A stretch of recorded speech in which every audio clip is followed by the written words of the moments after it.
কিরে রঞ্জন, এনে কি করস? আমি তো যাইতেছি ঢাকা। ও ভাই, আপনি ঢাকা যাচ্ছেন, তা তো অনেক ভালো কথা, কিন্তু কোনো জায়গায় যাওয়ার আগে ইনশাল্লাহ বলে সেই কাজটা অনেক ভালো হয়।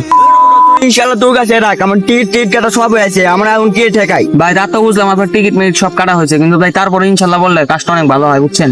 আরে তোর ভাব শোনার টাইম নাই, আমি জায়গা থাক। হায় রে, মানুষ ভালো কথা বললো কিরকম করে।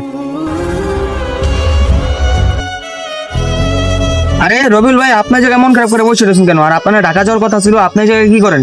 ভাই আর কিছু করেন না ভাই, ট্রেনে উঠছি সব টাকা পয়সা মাইরে দিচ্ছে আমার। ও ভাই, আপনার টাকা পয়সা সব ছিনতাইকারীরা নিয়ে গেছে না? এই জন্য আপনাকে তখন বলছিলাম যে কোনো জায়গায় গেলে ইনশাল্লাহ বললেই কাজটা অনেক ভালো হয়, কিন্তু আপনার কথাটা বুঝেন।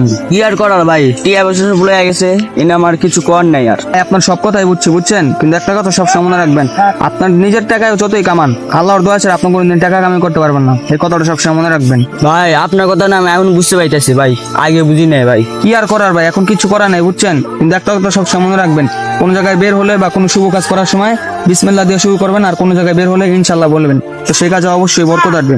ঠিক আছে ভাই, থাকেন, আসসালামু আলাইকুম। ঠিক আছে ভাই, ওয়ালাইকুম আসসালাম।